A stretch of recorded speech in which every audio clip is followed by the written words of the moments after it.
నిర్మూలనానికి అన్ని రకాల వివక్షల అసమానతల అంతానికి సంపూర్ణంగా నిబద్ధమై పనిచేస్తాం.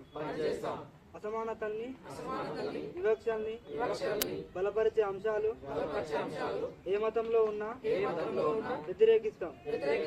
బాబాసాహెబ్ అంబేద్కర్ స్ఫూర్తితో సమస్త రంగాల్లో సంపూర్ణంగా కుల నిర్మూలన జరిగే వరకు అసమానతలు వివక్షలు అంతమయ్యే వరకు యుద్ధాన్ని కొనసాగిస్తామని ప్రతిజ్ఞ చేస్తున్నాం. జై భారత్. జై భారత్. నిర్మూలిద్దాం అసమానతలు ఎక్కడున్నా ఏ రూపంలో ఉన్నా నిర్మూలిద్దాం అసమానతలు ఎక్కడున్నా ఏ రూపంలో ఉన్నా వర్ధిల్లాలి గాంధీ అంబేద్కర్ ఆలోచన విధానం. వర్ధిల్లాలి గాంధీ అంబేద్కర్ ఆలోచన విధానం. వర్ధిల్లాలి శౌర్య దినం. వర్ధిల్లాలి శౌర్య దినం. వర్ధిల్లాలి శౌర్య దినం. జై భీమ్, జై భారత్. ఇవాళ డాక్టర్ బిఆర్ అంబేద్కర్ గారు చూపించిన మార్గం భారతదేశం యొక్క అసమానతల నిర్మాణానికి ప్రధాన కారణమైనటువంటి మనుధర్మ శాస్త్రాన్ని డాక్టర్ బిఆర్ అంబేద్కర్ గారు డిసెంబర్ 27వ తారీఖు 1927 నాడు తగలబెట్టింది.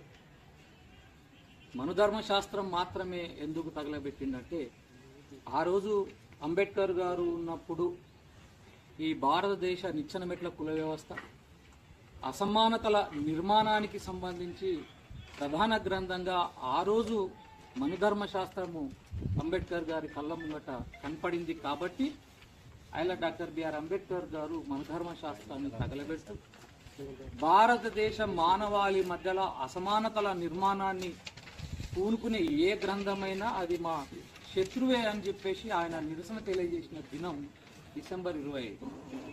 అయితే ఇలా జై భారత్ ఆధ్వర్యంలో డిసెంబర్ 26 నాడు భారతదేశ మానవాళి మధ్యలో అసమానతలను నిర్మించే అసమానతలను పెంపొందించే ఏ గ్రంథమైనా సరే, మానవాళి అభివృద్ధికి ఉపయోగపడని ఏ గ్రంథమైనా సరే, ఆ గ్రంథంలో ఉన్న అసమానతలను వ్యతిరేకిస్తూ నిరసనగా ఈరోజు అసమానతల గ్రంథాల నిర్మూలనకు సంబంధించి తగలబెడుతూ మా నిరసనను తెలియజేస్తా ఉన్నాం.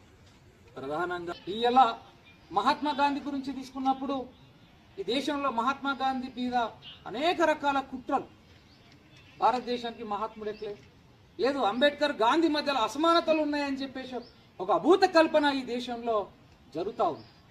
ఇట్లాంటి వక్రీకరించే చరిత్రను భవిష్యత్ తరాలు చూస్తూ ఊరుకోవని చెప్పేసి చరిత్రను వక్రీకరిస్తే మానవాళి మధ్యలో అసమానతలను క్రియేట్ చేసే ఏ గ్రంథం వచ్చినా తగలబెట్టడానికి జై భారత్ సైనికులుగా సిద్ధంగా ఉంటామని చెప్పేసి హెచ్చరిస్తూ ఈరోజు ఈ అసమానతల గ్రంథాన్ని ఈరోజు సంగారెడ్డి పట్టణ కేంద్రం తగలబెడతా ఉన్నాం. జై భారత్, జై భీమ్.